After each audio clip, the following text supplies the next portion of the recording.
Okay, let's unpack this. That moment when you glance at the clock and realize you're officially behind schedule, we've all been there, right? Oh, absolutely. Yeah. No matter how organized you try to be, life just, throws a curveball. It's pretty much a fundamental part of the human experience, I think.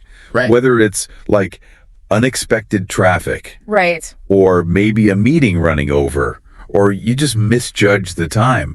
Lateness happens. Exactly. And that's precisely what we're taking a deep dive into today. The whole art of apologizing for being late, specifically when you're speaking English. Mm-hmm. Now, it might seem simple, but being able to say sorry effectively, it can really smooth things over. Being polite makes a big difference. It really does. A good apology, it's more than just the words, isn't it? Yeah. It shows respect for the other person's time. Yeah. And it acknowledges that, okay, maybe you messed up their plans a bit or their expectations. So the source material for this exploration, it's actually from a show focused on learning English through everyday situations. Right. And our mission today, if you like, is to pull out those simple but really effective phrases for saying sorry when you're late. Right. And also to understand the nuances, Yeah. What makes an apology sound sincere in English? Think of this as a way to get that practical knowledge quickly. And it's fascinating, isn't it, how these like small social things can really affect relationships, both building them and keeping them positive. Totally. Learning to apologize well. That's a really valuable skill in that whole process. So let's jump right in. The source shared this really relatable example. Someone showing up late for a meeting. Uh-huh. And they just said, "I'm really sorry for being late. I got stuck in traffic." What I noticed was how direct it was and, honest. Brief explanation. Yeah, that's a very effective way to handle it. It hits all the right notes, addresses the lateness straight away, gives a clear, understandable reason traffic. Very common, Right. Without like making a ton of excuses. Right. No drama. And it expresses regret. It shows you're taking responsibility, Yeah. accountability. And it brings up a good point sometimes. Just keeping it basic is the best way.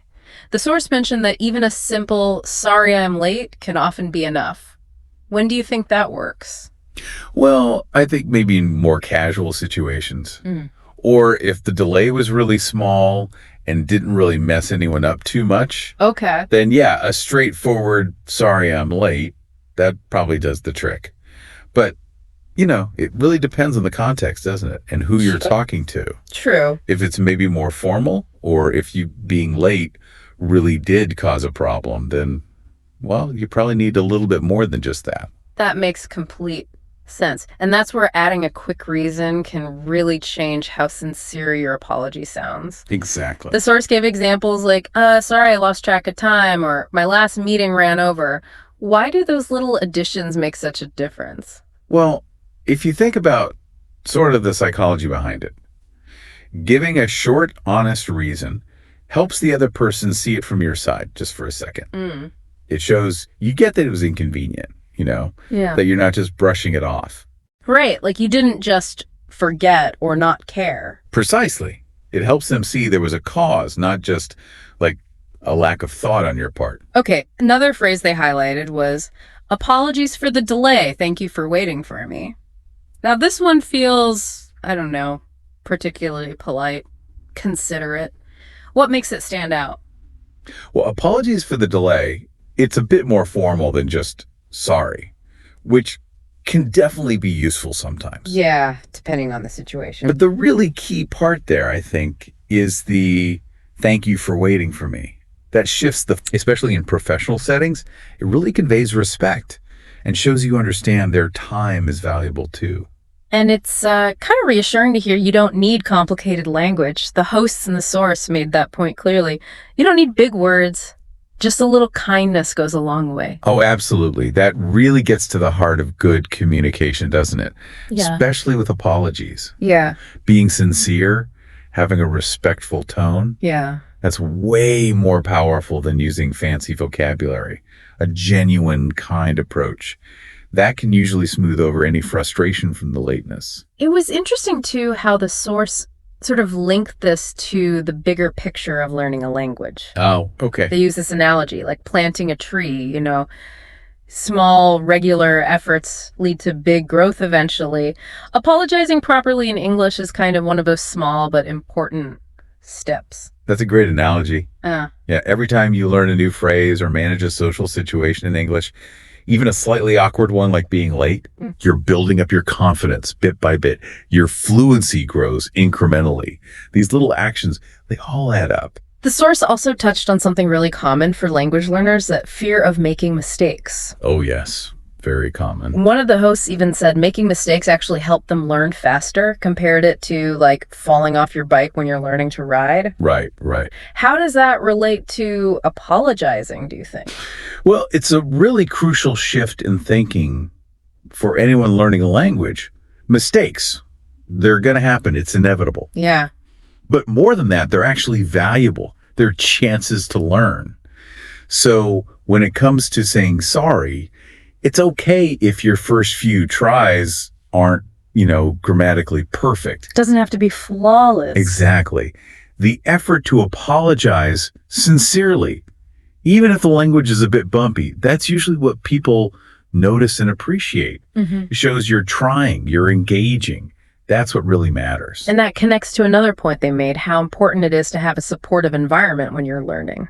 When people are kind and patient, it just makes you feel safer taking those little risks, like trying out a new way to apologize. Oh, hugely important. A positive, encouraging space is key for language learning. If you know people will be understanding, Yeah. it lowers the anxiety, makes you feel more empowered to just practice and get better without worrying about being judged harshly. So let's kind of wrap up our deep dive here. The main takeaways seem to be honest when you apologize, say it with kindness, and keep the language pretty simple. Spot on. Being late happens to everyone, right? It's really how you handle it that counts. Precisely. A sincere, direct apology really can minimize any negative feelings about the lateness. It shows maturity, respect, consideration for other people. And for a practical next step, the source suggested actually practicing saying sorry in English. Good idea. Maybe with a friend who knows you're learning, or even just saying the phrases out loud to yourself in the mirror or whatever. It reinforces that small daily steps idea. That's excellent practical advice. Yeah. Rehearsing these phrases helps them feel more natural, Right. so they're easier to access when you actually need them in the moment. It's like building language muscle memory. It's encouraging, isn't it? To think that just by listening today, you're already taking action on your language journey. Absolutely. Like watering that plant consistently. Over time, those small efforts really do lead to big results. Consistency and just being willing to learn and practice. Yeah. That's fundamental for a language, for anything, really. Okay, so here's a final thought for you to chew on. How might different cultures view apologies for lateness? Are the expectations or the nuances different around the world? That's a really interesting question. It's something to think about, maybe explore further, that goes a bit beyond just the English phrases we discussed today.